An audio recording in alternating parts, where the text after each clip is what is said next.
Boa tarde, a paz. Hoje eu vou contar para vocês um acontecido desta semana. Eu estava sem internet, já tem uns 2 dias atrás. Eu estava sem internet e eu estava lendo a Bíblia e acabei dormindo. Quem não, né? Eu peguei a Bíblia para ler, acabei dormindo. De manhã, isso era de manhã. Meu filho não ia para o colégio, ele estava com uma virose, com diarreia, então eu não me preocupei e fui ler a Bíblia de manhã. E acabei dormindo. E aqui em casa estávamos sem internet.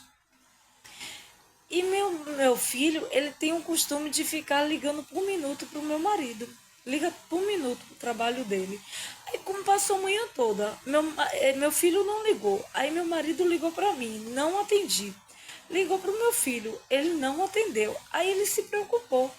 Aí na hora do almoço ele disse, eu vou em casa ver o que aconteceu. Porque isso é muito difícil acontecer, meu filho não ligar para ele de manhã. Aí quando ele estava perto do portão, passou uma mulher que ele disse que não conhecia. Ele descreveu a mulher, eu também não me lembro que conheço essa mulher. E ele não perguntou nada para ela. Mas quando ele foi entrar no portão, ela disse: "Olha, sua esposa não está em casa. Ela saiu com seu filho para levar ele para o colégio. E tanto que meu filho, ele vai de transporte escolar, então eu só deixo ele no portão, só e pronto." Mas ela disse para ele que eu tinha subido a ladeira, que eu tinha saído e que eu não estava em casa. Aí meu marido achou estranho, porque meu filho estava com diarreia, não estava indo para o colégio. Hoje que eu mandei ele, que ele está melhor, eu mandei ele para o colégio. Aí quando meu marido chegou em casa, me viu dormindo e viu meu filho, aí comentou comigo. Aí eu perguntei para ele, você conhece a mulher? Ele disse, não, não conheço, nunca vi. Eu disse, você perguntou alguma coisa para ela? Ele disse, não, não perguntei. Eu fui entrando no portão e ela simplesmente me falou. Gente, isso é muito importante, isso é muito sério. A língua, ela tem o poder de destruir, ela tem o poder de contaminar, de destruir, de acabar com uma pessoa, de matar uma pessoa. Como é que uma pessoa que não conhece a outra, que meu marido não conhecia ela, é claro que ela já, esse povo, a gente não conhece as pessoas e pensa que as pessoas não nos conhecem, mas as pessoas nos observam. E como é que meu marido não conhecia ela, não perguntou nada para ela e ela fala uma coisa dessa? Quer dizer, se fosse outra situação, por isso que às vezes acontece morte, porque a pessoa abre a boca para falar o que não deve falar. O que importava ela falar ou não isso? Mas enfim, ela falou. Aí eu peguei uns versículos da Bíblia que falam sobre o poder da língua. Diz assim, deixa eu abrir meu celular que está no celular. Provérbios 18, 21. A morte e a vida estão no poder da língua. O que bem a utiliza comerá do seu fruto. Então a língua tem um poder, um pequeno órgão, mas tem um poder de destruição. Tem um poder de matar uma pessoa. E tem outro provérbio, provérbio 15, 4.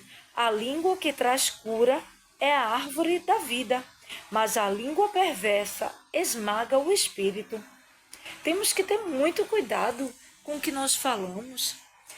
A língua tem o poder de abençoar e de amaldiçoar a vida de uma pessoa.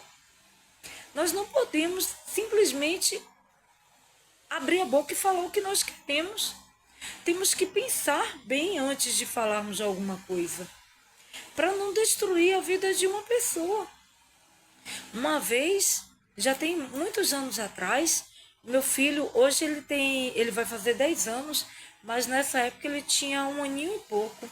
E eu morava em um condomínio e na frente do condomínio tinha uma praça muito bonita. E muitas mães se reuniam de tarde naquela praça para ver as crianças brincar e conversar. Então, um dia, chegou um amigo do meu marido, amigo entre aspas, né? Um colega do meu marido, de adolescência, viu? Mas que eu sempre dizia, fulano, esse cara não é de confiança. Afasta, se afasta porque ele não é de confiança. E ele já tinha dado várias provas que realmente não era de confiança. Mas meu marido, como conhecia ele desde a adolescência, quase infância, confiavam nele, né? E sempre dava credibilidade para ele. Dava sempre uma segunda chance. Aí um dia ele foi lá na minha casa e ele tinha se separado da esposa e queria levar meu marido para um barzinho. E ele chamando meu marido para ir com ele. Ah, vamos conversar, porque eu tô precisando desabafar e tal. E aí meu marido disse, olha, se você quiser conversar comigo, desabafar, nós podemos conversar aqui dentro de casa ou então na área da piscina. Mas eu não vou pro barzinho. Então ele não disse nada, mas ele ficou com raiva do meu marido. E eu peguei meu filho, que na época tinha um aninho e pouco, e fui para a pracinha, que ficava na frente da minha casa. E ali estávamos uma roda de pessoas conversando. É, as mães, só que duas delas estavam acompanhadas com seus maridos, que costumavam ir para a pracinha com elas, e estavam junto com a gente. E aí esse amigo, entre aspas, do meu marido, ligou pro meu marido e disse, olha, presta atenção na sua esposa, porque eu acabei de passar na praça e ela está numa roda de homens conversando. Imagina. E eu não estava conversando com os homens, eu estava conversando com as mulheres, as mães dos coleguinhas do meu filho, só que duas delas estavam com os maridos estavam ali acompanhando elas. E estávamos numa roda, né, conversando. E aí, Aí meu marido disse pra. Só que meu marido sabia, né? Que eu ia todo dia pra pracinha e que ficava aquele grupo sempre reunidos conversando. E meu marido cortou logo ele. Não, ela é o marido das moças que fica conversando com ela. Cortou logo. Mas olha só a maldade. A maldade que há no coração das pessoas. Como meu marido não cedeu à vontade dele, ele ficou com raiva e foi jogar o veneno. Quer dizer, temos que ter bastante cuidado, não só com a nossa língua, mas com a língua das outras pessoas. Não podemos, com o que escutamos, acreditar de imediato, porque daí saem muitas mortes, gente. É muito perigoso. Então, que a nossa língua seja para edificar, que seja para abençoar, que seja para trazer paz para alguém e não para destruição. Eu vou dar um exemplo, como a nossa língua, a nossa palavra, a nossa língua é capaz de profetizar a nossa vida. Quando Deus me colocou, Deus fez um mistério na minha vida, porque eu não queria voltar para a igreja. Eu frequentava a igreja e fui batizada. Só que passou o lockdown, né? As igrejas fecharam, a minha igreja fechou. E eu fui morar um ano na ilha. Quando acabou os lockdowns, aquela coisa toda da Covid passou, nós voltamos para morar em Salvador. Só que não voltamos assim por vontade própria. Deus praticamente trouxe a gente de volta, porque a nossa vontade era continuar morando na ilha. Meu marido vinha todo dia para trabalhar e voltava, mas nós compramos um terreno lá e queríamos construir uma casa e morar lá. Só que Deus não me queria lá. Deus começou a fechar as portas. E aí teve uma hora que a gente disse, nós dois pensamos juntos e falamos juntos, Deus não nos quer aqui, vamos voltar para Salvador. E nós voltamos. Então nós fomos morar em Itapuã, aqui em Salvador, e durante 6 meses meu filho ficava, mãe, bora para a igreja, mãe, bora voltar para a igreja. E eu dizia para ele, eu vou voltar, mas eu não voltava.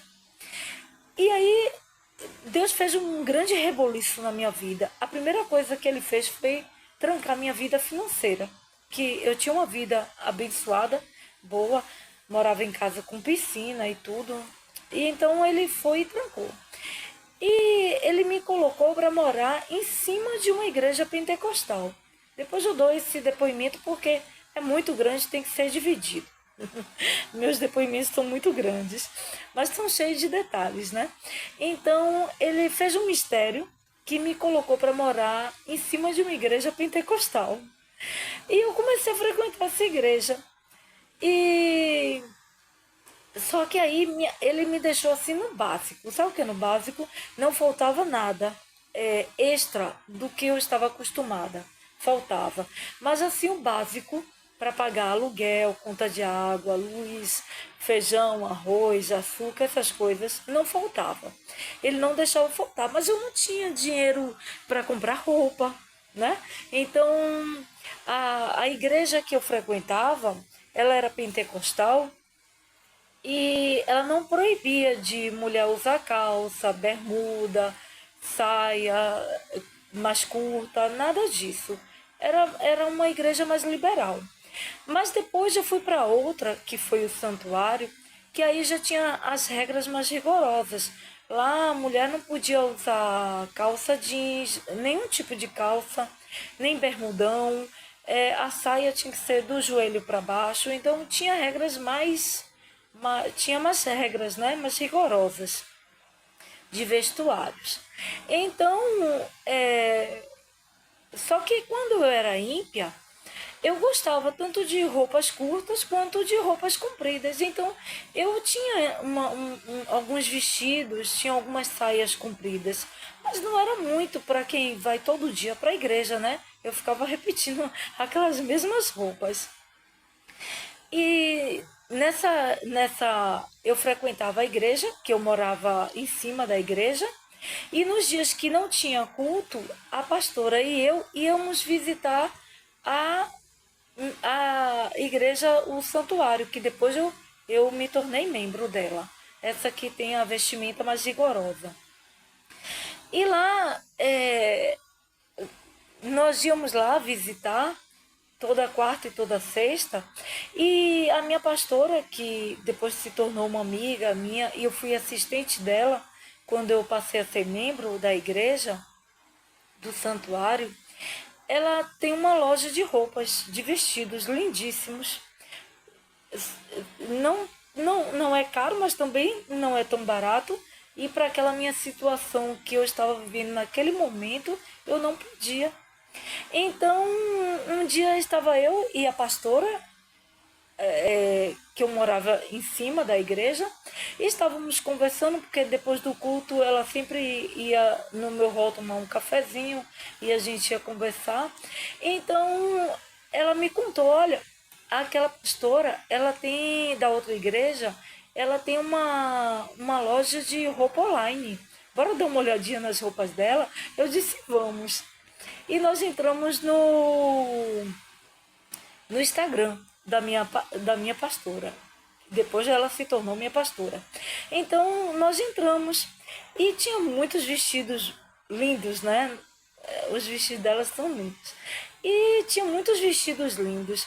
Então eu coloquei a minha mão em cima, e pensei, né? Eu não falei de voz alta, mas eu falei para Deus. Eu disse, Deus, um dia eu ainda vou ter, o Senhor vai me dar condições de comprar muitos vestidos desse. E aí eu fui passar, porque ele ter me colocado para morar em cima da igreja foi uma das provas. Porque eu não queria voltar para a igreja, então ele falou, não vai pela dor, não vai pelo amor, vai pela dor. Então ele enxugou minha vida financeira. E Deus faz isso mesmo quando ele quer colocar a pessoa dentro do propósito dele e a pessoa não quer ir. Fecha o coração. E o meu coração tinha fechado para a igreja. Só que o meu propósito é dentro da igreja, porque ele me usa dentro da igreja. Então, quando eu coloquei a minha mão em cima daquele Instagram, com aqueles vestidos, eu profetizei para a minha vida. Eu disse um dia, Deus, eu vou ter condições de comprar muitos vestidos desses. E aí eu fui vencendo as provas, porque ele nos coloca nas provas. E é como uma escola, né? Se você passar de ano, você sobe o nível. E assim foi. Eu fui vencendo nas provas e ele foi me tirando daquelas provas, foi aumentando minha vida financeira e glória a Deus, hoje eu sou uma... Hello, Moto. A minha... Ai, desculpa, gente. O meu celular tá tocando. E aí ele me tirou da prova e me deu... Ai, Jesus. Desculpa, gente. Que agora o telefone... Desculpa, gente, meu telefone começou a tocar e o povo é insistente. Então, ele me colocou na prova, mas eu fui obedecendo a ele, e ele foi me abençoando, aumentando minha vida financeira. E hoje, glória a Deus, eu tenho muitos vestidos da minha pastora, né? Que ela foi minha pastora, eu fui assistente dela. E glória a Deus, hoje ela fala que eu sou uma cliente VIP dela. Mas vamos profetizar, gente. Vamos profetizar na nossa vida, porque quando nós profetizamos com fé, acontece. Tem outros testemunhos de profecia que eu profetizei na minha vida e aconteceu. Mas hoje eu vou deixar só esse, porque estão tentando me ligar e estão insistindo. E vamos ter cuidado com a nossa língua, que a nossa língua seja para profetizar coisas boas para as nossas vidas e para a vida dos nossos irmãos, que a nossa língua seja para o nosso crescimento, para a nossa evolução, para ajudar e não para destruir a vida dos outros. Amém.